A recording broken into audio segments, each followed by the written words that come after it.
DJ Ferny Hasan belakangan sudah dilaporkan Denny Sumargo atas dugaan pencemaran nama baik. Ferny kedapatan mengunggah soal tes DNA yang padahal sebelumnya Denny Sumargo sudah membuktikan lewat tes DNA bahwa anak Ferny bukanlah buah hati Densu.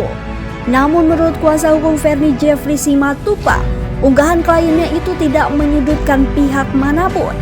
Ferny disebutnya tidak serta-merta menyinggol nama Densu.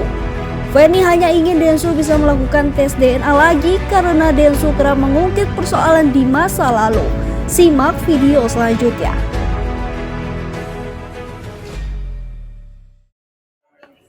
Yuk, selamat malam semua rekan-rekan wartawan.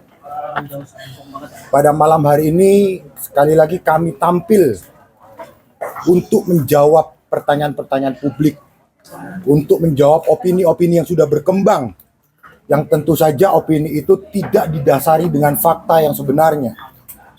Begini, sebelum saya memasuki ke dalam satu masalah intinya, saya ingin menceritakan sedikit. Ada seorang perempuan yang menanyakan hasil DNA antara anaknya dengan ayahnya yang tidak identik. Lalu dokter menjawab begini kepada perempuan itu. Jika memang ada keraguan terkait dengan hasil DNA tersebut, silakan melakukan DNA ulang. Itu artikelnya ada, saya bisa buktikan. Artinya ketika seseorang menganggap ada tes DNA yang tidak identik dan dia merasa keyakinannya tidak sesuai dengan hasil tes DNA tersebut, apakah seorang perempuan yang mempunyai hak terhadap anaknya tersebut untuk memperjuangkan hak-hak anak tersebut dilarang meminta untuk tes DNA lagi?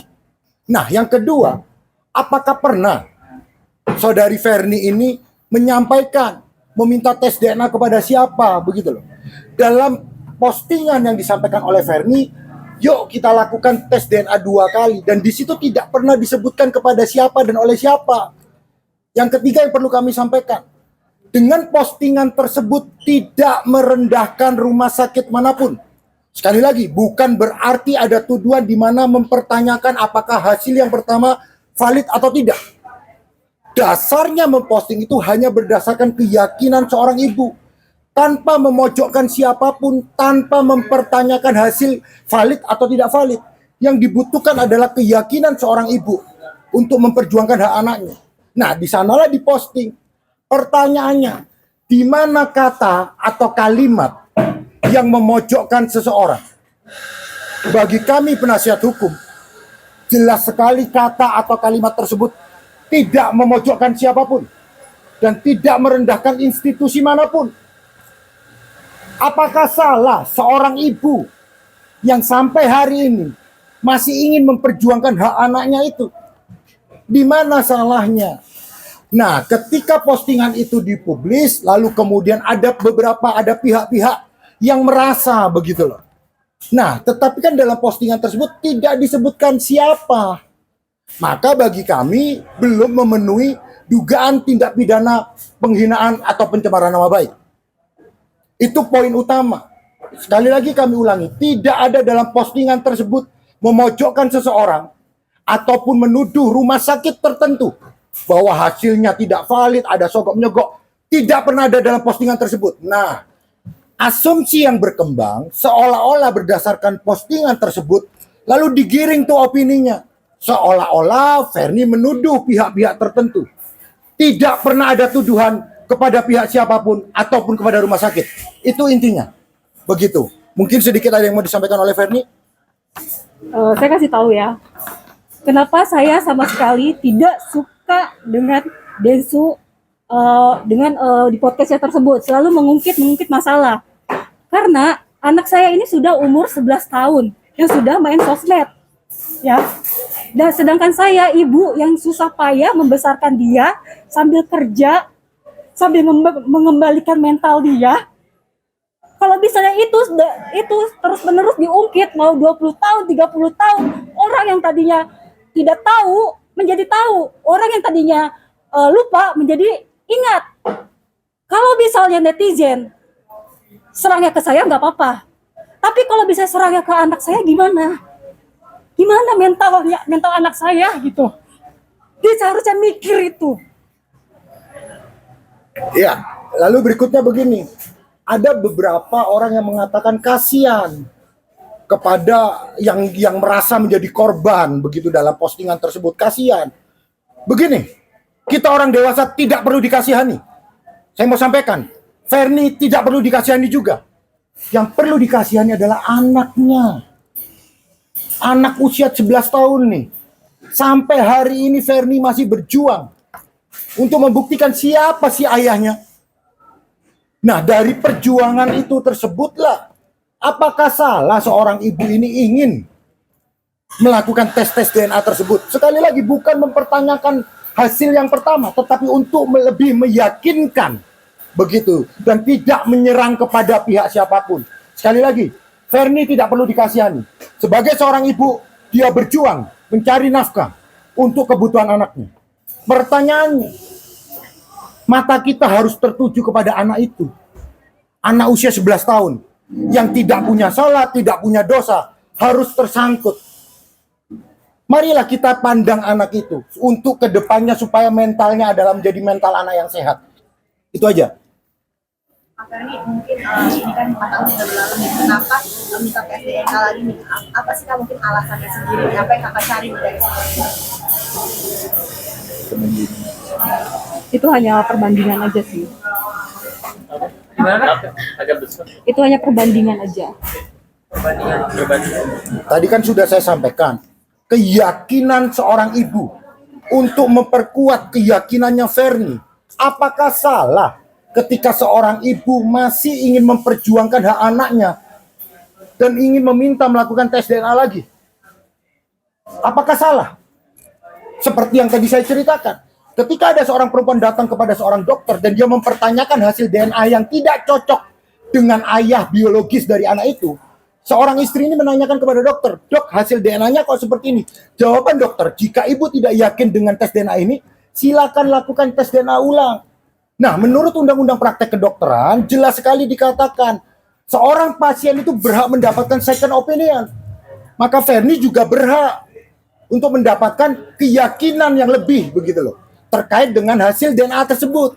Sekali lagi, bukan untuk menyerang kepada pihak siapapun atau rumah sakit manapun, tetapi untuk pribadinya Ferni, untuk keyakinan dan untuk hak-hak anak itu. Begitu. Kak Ferni, artinya Kak Ferni sampai saat ini masih yakin bahwa Denso adalah ayah biologis dari Putri Kartini, dari anak Kak Ferni? Nah sekarang gini, aku mau ngomong ya.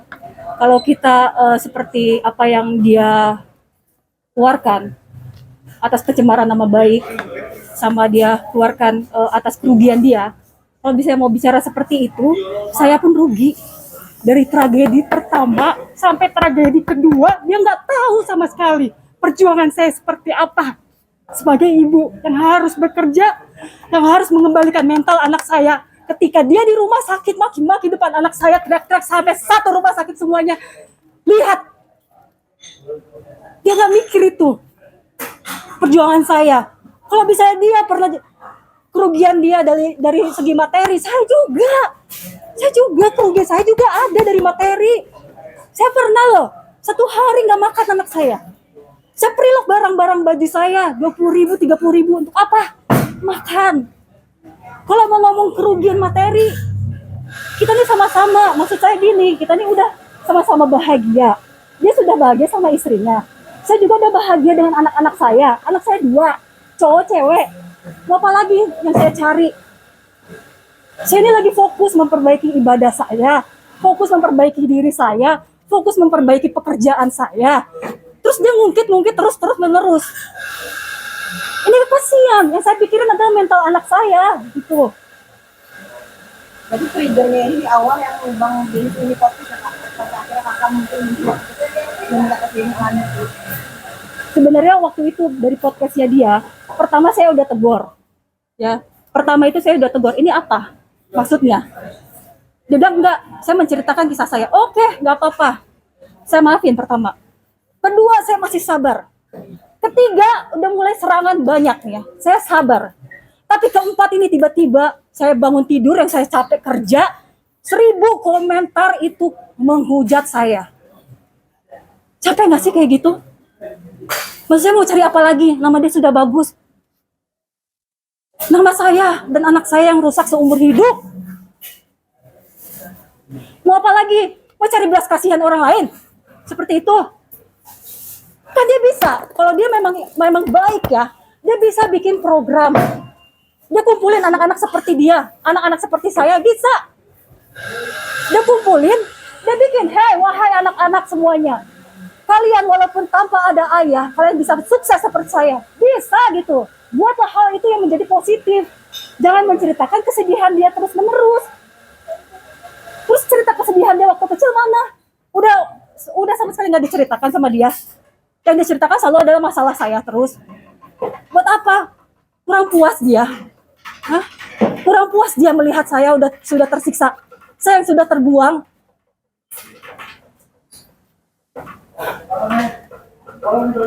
Emosi. Bang, bagaimana menyikapi terhadap laporan yang dibuat oleh Densu sendiri, Bang? Begini, kalau kita berbicara Undang-Undang ITE 27 ayat 3, itu turunannya ada SKB 3 Menteri. Bagi kami tim penasihat hukum, Verni tidak pernah menyerang siapapun, tidak pernah merendahkan martabat siapapun, tidak pernah menyerang institusi rumah sakit manapun. Sekali lagi, hak seorang ibu untuk memperjuangkan hak-hak atas anaknya. Artinya apa? Ketika memang ada laporan, kami akan menghadapi. Tetapi kami yakin bahwa apa yang disampaikan Verni itu bukanlah merupakan penghinaan atau pencemaran nama baik. Karena apa? Tidak pernah menyebutkan siapapun. Lalu yang kedua, apakah salah ketika seorang ibu meminta tes DNA ulang? Ayo dong, teman-teman wartawan juga jawab dong. Apakah salah ketika seorang ibu yang memperjuangkan hak anaknya, yang sampai hari ini belum tahu nih siapa. Nah, lalu kemudian keyakinannya untuk lebih membuat Verni yakin, meminta untuk melakukan tes DNA. Dan tanpa menyudutkan rumah sakit manapun. Sekali lagi, bukan berarti ketika ada tes DNA kedua, maka Verni menyatakan bahwa tes DNA pertama ini ada manipulasi. Itu kan penggiringan opini yang kurang tepat. Begitu loh. Ini hanya persoalan keyakinan, begitu aja. Verni sendiri gimana akhirnya, maksudnya dari curahan hati pengen melakukan tes DNA lagi, mengetahui ini status anak ini gitu. Tapi akhirnya berujung pada laporan polisi seperti apa? Ini kan begini ya, kalau kita melihat postingannya, respon itu sebenarnya tidak harus datang dari dia. Kan Verni mengatakan, yuk kita tes DNA lagi. Respon itu kan nggak seharusnya hanya datang dari dia. Bisa juga datang dari yang lain. Pertanyaannya kenapa kok hanya dia yang merespon? Nah, kalau memang kemarin sudah bersedia, marilah kita duduk bersama. Bagaimana mekanisme yang baik, begitu loh. Nah, sedikit. Pertanyaan saya ini menjadi kunci nih. Betul nggak bahwa ada sebenarnya secara lisan disampaikan bahwa tes DNA itu memang harus 2 kali? 2 kali. Betul ya, ada itu. Itu ada. Harus secara... Waktu itu perjanjiannya kan dia milih ini rumah sakit yang dia pilih. Terus saya bilang, oke, pertama dia pilihnya sorry kita bisa disebutin. Nggak usah. Dia salah satu rumah sakit. Salah satu rumah sakit. Saya maunya salah satu rumah sakit. Dia bilang kesini aja. Oh ya udah nggak apa-apa. Tapi nanti kalau misalnya aku mau tes lagi, boleh dong. Aku bilang gitu. Yang kedua boleh. Dia mengatakan begitu. Nah, Itu tahun yang 2019. ya jadi begitu. Kita harus menghormati juga hak seorang perempuan untuk memperjuangkan hak anaknya. Agar apa? Mendapatkan kepastian hukum. Kalau toh memang bukan, ya sudah, toh selama ini nggak ada masalah. Verni sudah bisa menerima itu, kembali ke kehidupannya, berjuang memberikan nafkah. Selama ini nggak ada masalah di situ. Verni berjuang sendiri. Nah, untuk menambah keyakinan itu, apa salahnya sih begitu loh? Kalau memang dilakukan tes DNA kedua, itu aja. Ini selain asal usul dua anak ini, bisa jadi kamu atau kamu berat menafkahi anak sendiri. Kalau bisa saya berat nggak mungkin, itu anak sampai sekarang udah besar, ya kan, sekolahnya juga lumayan, pendidikannya bagus. Saya tidak mencari materi, yang saya cari adalah pengakuan. Setelah pengakuan, apa yang katanya yang dicari? Ya udah ya, hanya pengakuan, karena kan saya sama ini saya sama sekali nggak diakuin, keberadaan saya aja nggak diakuin, ya kan? Terus dia mengeluarkan saksi kunci, siapa namanya itu perempuan itu? intinya nggak usah sebut. Karina. Nggak usah disebut lah. Nggak usah disebut. Tapi seberapa sering sih anak mempertanyakan status bapak? Nih, makanya kenapa saya sekarang sama dia ini lagi ya.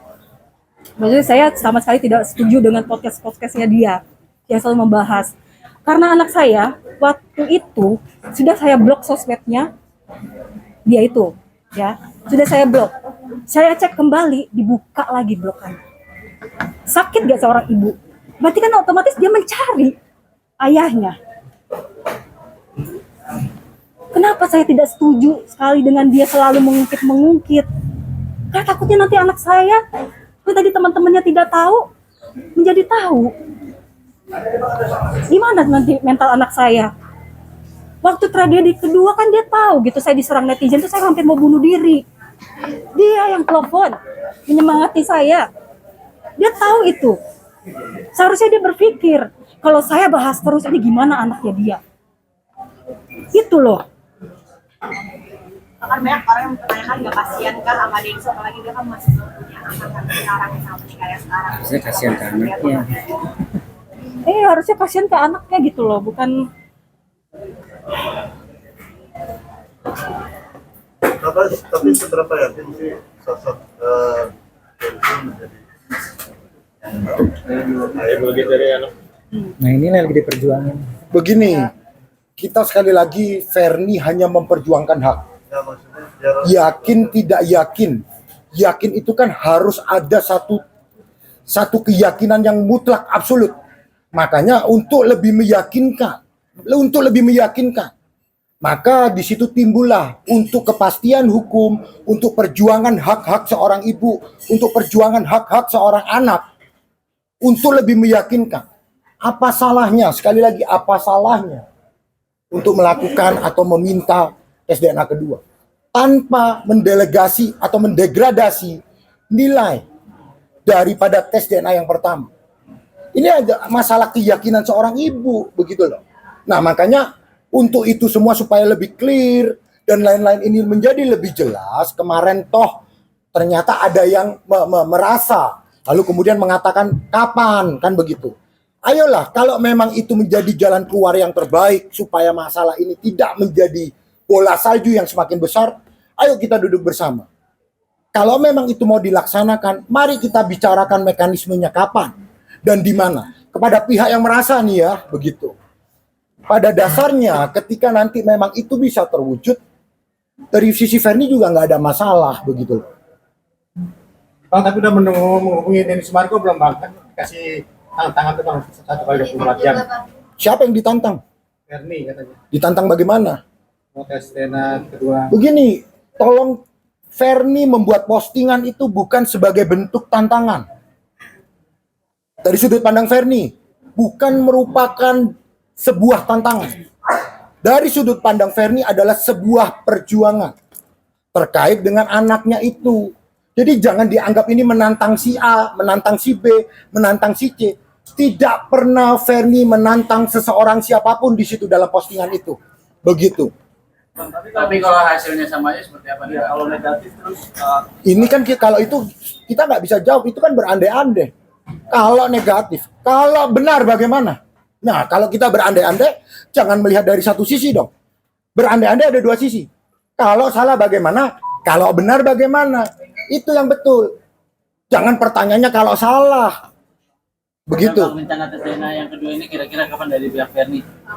Sekali lagi mekanismenya mari kita duduk bersama. Sekali lagi di sini tidak ada menang, tidak ada kalah. Nggak ada. Ini hanya perjuangan seorang ibu. Ferni tidak mencari kemenangan, tidak mencari popularitas, hanya berjuang. Tetapi ketika memang itu menjadi sebuah laporan, kita akan hadapin dulu proses hukumnya. Apakah benar dalam postingan tersebut, ucapan tersebut mengandung muatan penghinaan atau tidak? Apalagi di situ tidak menyebutkan kepada siapapun, tidak merendahkan martabat siapapun, tidak menuju kepada rumah sakit apapun. Nah, itu yang akan dihadapin. Tetapi kalau memang dengan sukarela nih, ya Ferni juga terbuka. Dengan sukarela loh ya, bukan karena postingan lalu merasa tertantang. Karena Ferni tidak pernah menantang orang begitu. Oke Bang, ini kan proses hukum juga udah berjalan nih. Terus ada niatan juga tes DNA. Jadi memang yang harus dihadapi dulu nih, mau DNA dulu atau memang proses hukumnya dulu yang harus dihadapi, baru abis itu tes DNA Bang, atau seperti apa Bang? Begini, tes DNA itu kan adalah hak dari warga negara. Bisa diterima, bisa juga ditolak. Jadi tidak ada kewajiban untuk melakukan tes DNA. Tidak ada hukum yang mengatur itu. Tetapi yang pasti laporannya sudah jalan. Maka kita fokus di laporan. Dikecualikan ketika memang bisa duduk bersama. Sama-sama sepakat, sama-sama mau, ayo kita atur mekanismenya seperti apa. Kita tunda proses hukum demi kebaikan bersama dan demi kebaikan si anak. Kak Ferni, dengan terblow up-nya ini ke media kan, dengan Twitter, dengan Instagram Kak Ferni kemarin kan justru membuat ini justru jadi sorotan media, terblow up juga. Artinya kan anak aksesnya bakal lebih gampang. Gimana tuh? Menyesali nggak sih justru keramaian ini? Bukan saya duluan deh kayaknya. Iya. Bukan saya duluan deh kayaknya. Oke, Kan? tapi dengan Kak Ferni memposting itu kan justru jadi sorotan juga, makin Kan terblow up. yang merame-ramekan dia. Ya kan? Yang bikin opini sendiri dia. Bukan saya. Terus dari Kak Ferni langkahnya untuk membatasi akses anak terhadap pemberitaan ini nanti gimana? Kayak seperti sekarang, saya larang dia main handphone. Larang dia main TV, lihat TV. Jadi fokus aja dia, saya suruh ngaji aja. Gitu. Tapi pertanyaan seputar ini sering muncul nggak sih? Dia itu sudah tidak menanyakan lagi. Cuman kan saya waktu itu pernah mergokin handphonenya, dia dibuka kembali. Instagram dia tersebut. Gitu. Jadi kan saya berpikir ini anak nyari dia. Kak Ferni, tapi kan dari program tersebut sempat dihapus lagi dari Instagram. Apakah ada niatan untuk mundur lagi pas itu, atau kan sekarang muncul lagi postingan? Enggak, saya munculin lagi kok.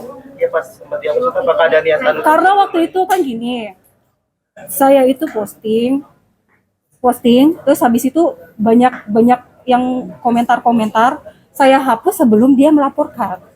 Saya hapus sebelum melaporkan, karena saya berpikir saya tidak mau melakukan yang seperti yang dulu, ya kan, menghebohkan. Saya memang ada niat mau menghubungi dia, gitu loh. Tapi kan memang karena kerjaan saya banyak, saat itu saya keluar dari rumah sakit, saya langsung keluar negeri. Gitu loh, tiba-tiba pas saya udah pulang heboh banget kayaknya. Udah siap, ini komen. Maksudnya apa gitu. Itu kan bisa kita ngomong secara baik-baik. Namanya emosi bisa aja. Kondisi mental anak sendiri sekarang seperti apa sih, dan kamu memberi pengertian? Makanya mental anak saya tuh udah sangat baik banget sekarang. Kenapa saya marah sekali di saat dia membuat podcastnya tersebut, selalu mengungkit-ungkit, karena takutnya mental anak saya terganggu lagi. Lagi pula kan nama dia udah bagus loh. Ya kan, buat apa lagi? Nama saya sama anak saya yang jelek seumur hidup, emang itu kurang? Dia pengennya saya mati gitu sama anak saya, baru dia puas. Bang Jeffrey, kan Kodensu sendiri udah nge-tag project ini. Sudah dibahas loh. Ada Apa? Ngetek apa? dari Instagram story yang dibikin Kak. Apa? Iya, saya mau tanya apa? Kan pertanyaannya dari situ. Apa yang di-tag?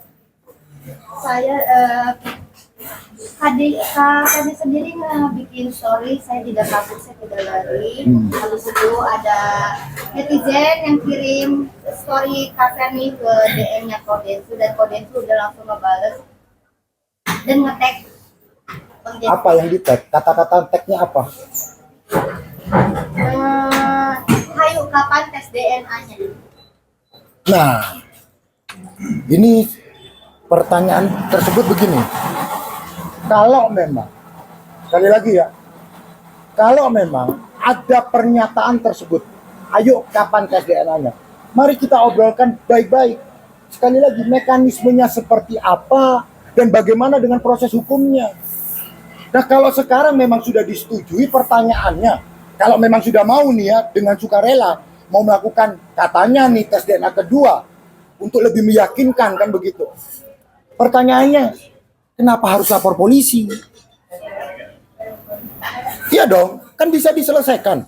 Kalau itu merupakan jalan keluar, ayo kita sama-sama melakukan. jangan didahului dengan proses hukum. Begitu loh. Sekali lagi, ini tujuannya adalah hanya untuk lebih meyakinkan Verni. Itu aja. Jadi kalau dikatakan, ayo kapan? Saya balik tanya, kapan Anda siap? Duduk sama-sama, duduk sama rendah, berdiri sama tinggi. Sehingga tidak ada pihak-pihak yang dirugikan. Dan untuk kepentingan dari anak itu, yang perlu kita lindungi ini kan si anak. Supaya bertumbuh dengan baik. Supaya jangan muncul lagi isu-isu yang lain begitu loh. Ayo kita fokus di permasalahannya. Kalau memang setuju ya, kalau memang yang tadi disebut itu mau begitu loh. Kalau memang mau, ya ayo kita atur mekanismenya seperti apa dan bagaimana dengan proses hukumnya. Itu dulu pertanyaannya. Kak Ferni, sempat ada Kak Ferni sindir-sindiran sama nyindir istrinya Kaudensu yang belum punya anak. Gimana sih itu, Pak? Kenapa? Nyindirnya di mana? Kenapa saya bisa nyindir dia belum punya anak? Sekarang saya tanya, kalau bisa dia merasa, berarti dia yang baper dong. Pernyataan yang mana begitu loh. Jadi kalau memang masnya tadi bertanya, kenapa kok menyindir? Menyindir yang mana? Coba diperjelas juga. Yang mana maksudnya? Maksudnya dia kok istri kok dan sebelum punya anak. Yang mana masalahnya? Jangan ngarang-ngarang. Yang mana? Ada nggak postingan yang begitu? Nah ini nanti besok yang muncul beritanya beda nih. Verni Hasan menyindir. Sana tidak punya anak. Tidak ada ya. Tidak ada menyindir loh. Tidak ada. Mana postingannya begitu loh. Makanya kalau kita bertanya juga harus konstruktif sehingga tidak ada berita-berita yang keluar daripada konteks begitu. Bang, menyikapi laporannya seperti apa, Bang? Apakah sudah ada panggilan atau belum, Bang? Karena kan sudah dilaporkan oleh Densus. Iya, tentu karena ini baru dilaporkan, belum ada proses lebih lanjut terkait dengan pemanggilannya si Verni. Pasti masih dipanggil daripada saksi-saksi yang dari pelapor, begitu loh. Tapi sekali lagi, kami juga meminta kepada Polda Metro Jaya, tidak ada di situ menyebutkan siapapun, tidak merendahkan martabat siapapun, tidak merendahkan rumah sakit apapun. Maka kalau kita mengacu kepada Undang-Undang ITE, khususnya terkait pencemaran nama baik, kita mengacu kepada SKB 3 Menteri, tentu pencemaran nama baik dan penghinaan itu harus menunjuk siapa yang dimaksud. Bukan asumsi-asumsi yang dikembangkan. Begitu. Sebagai warga negara yang baik, kalau dipanggil ya datang. Itu menjadi kewajiban. Tetapi sekali lagi Verni tidak pernah menyudutkan siapapun dan rumah sakit apapun. Kan beritanya nih, apakah tidak percaya dengan hasil dari rumah sakit A? Bukan itu tujuannya, bukan mempertanyakan hasil itu. Hanya untuk keyakinannya Verni sendiri. Begitu. Kak Ferni, sepertinya dia sendiri tidak mau berdamai. Gimana? Tidak mau berdamai. Karena waktu pas Bapak buat laporan sendiri, dia mengatakan ambil berhati-hati Siapa yang berhati-hati? dari pihak DS. Dari pihak DS berhati-hati. Kalau kita menjawab itu terlalu prematur lah. Kalau dikatakan oh ini si A tidak mau berdamai, si B tidak mau berdamai, itu terlalu prematur lah. Kita tidak bisa mendahului sesuatu hal yang belum terjadi. Kita tunggu endingnya seperti apa. Tentu kalau dari pihak Verni sekali lagi, kalau memang tujuannya sama-sama demi kepentingan bersama, khususnya anak, Verni membuka pintu. Ayo kapan kita duduk bersama? Di mana rumah sakitnya, mekanismenya seperti apa? Itu aja. Kalau urusan damai atau nggak damai kita lihat nanti lah. Tapi sekali lagi Verni juga sebagai seorang manusia, ya lebih baik kalau memang bisa diselesaikan secara baik-baik dong. Begitu. Ya begitu ya Fer. Kalau memang jauh bisa lebih damai, baik-baik, itu jauh lebih tepat lah. Ya karena kan maksudnya capek juga ya berantem kayak gini kan, kayak jotos-jotosan gitu. Kenapa kita nggak saling hubungin kan bisa. Ya kan kita ngomong baik-baik. Oh iya masih ada nih janji dia satu lagi. Ayo lakuin. Kan bisa kayak gitu. Tapi komunikasi selama ini seperti apa sih? Sehingga akhirnya kembali lagi memanas. Yang bikin panas kan dia. Yang panas kan maksudnya dari dia, bukan saya. Ya kan? Yang berkoar-koar, yang heboh banget, yang menggiring opini semuanya kan dia, bukan saya. Tapi sosok dia sendiri pernah mempertanyakan nggak sih tumbuh kembangnya? Pada waktu itu ya, pas tragedi kedua, itu dia sempat telepon saya. Telepon saya meminta ucapan ulang tahun. Video ucapan ulang tahun, dia mau menunjukkan ke semua netizen kalau hubungan kita baik-baik aja. Tapi saya bilang, karena saya sudah sakit hati pada saat itu, ya. Di situ saya bilang, kamu lihat nggak WA-mu sudah kublok. Berarti saya sudah tidak mau hubungan sama Anda pada saat itu. Karena saya benar-benar ingin move on. Kalau dia tidak mengakui saya, ya udah gitu loh. Maksud saya kemarin itu seperti itu. Ya udah, kalau dia tidak mengakui saya, ya udah saya lupain masalah ini gitu. Kenapa saya minta maaf? Itu saya minta maaf waktu itu butuh mental yang kuat loh. Enggak sekedar kayak gini, di tes DNA-nya seperti ini. Sakit hati saya. Itu butuh mental yang kuat. Saya meminta maaf, saya salaman sama mamanya, saya salaman sama dia. Itu untuk apa saya lakuin? Karena saya merasa capek gitu loh. Memang saya salah pada saat itu, ya. Umur saya masih 22 tahun. Emosi saya masih meledak-meledak. Masih labil, kuping saya masih tipis. Banyak orang kompor sini, ya kan? Pada akhirnya saya emosi. Tapi kan waktu itu saya mau cabut lagi. Ya kan? Saya cabut lagi. Karena saya memang tidak mau seperti itu gitu loh. Saya tidak mau terlalu diekspos. Tapi karena pada saat itu kita sudah mulai ancam-ancaman, berantemnya yang hebat banget sama dia, ya kan? Jadi itu muncul. Pada saat waktu itu sudah mau mengalah loh. Pada saat itu ya, itu kejadian, boleh cerita nggak sih Bang soal? Sedikit aja. Itu aja ya. Jadi di saat itu dia masih di salah satu film itu ya. Salah satu film itu naik. Kita sama-sama merintis karir. Tapi dia sudah naik. Aku bilang, gak apa-apa, biar kamu aja. Biar kamu aja yang jadi orang sukses. Biar karir saya aja yang hancur. Tapi kenyataannya, saya melihat ada pihak yang bikin saya panas. Ya kan, akhirnya itu terjadilah. Kita berantem hebat. Yang tadi kita tidak pernah berantem. Selama berhubungan kita tidak pernah berantem sedikit pun. Emosi kan. Belum lagi dikompor-kompor dari beberapa pihak. Nah saya tidak mau itu terjadi lagi gitu loh.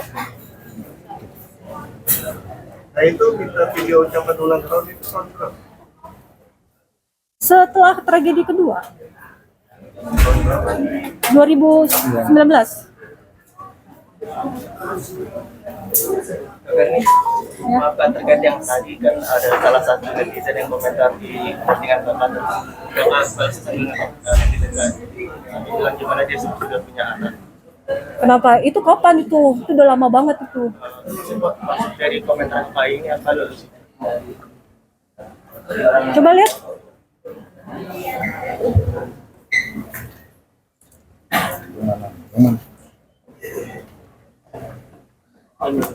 Oh ini sebuah pertanyaan, boleh dong saya bertanya, kan itu ada tanda tanya. Iya. Boleh dong saya bertanya, karena kan saya tidak tahu kehidupan dia seperti apa. Ya nggak? Yang saya tahu dia sudah menikah. Iyalah, ini bukan. Itu kan ada tanda tanya, bukannya saya, kecuali saya tanda seru. Ya, itu bukan sindiran juga. Bukan sindiran, itu saya bertanya loh. Kadang kan kita kalau ketemu orang yang sudah lama lalu kita tanya karena teman, sekarang ngomongannya berapa? Itu sudah menjadi pembahasan sehari-hari lah. Kalau kita menanyakan sekarang rumah di mana, apa kabar, sudah menikah, sudah berapa tahun? 5 tahun, katakan begitu. Apakah sekarang sudah momongan? Itu kan pertanyaan-pertanyaan teman, basa-basi aja, nggak ada masalah di situ.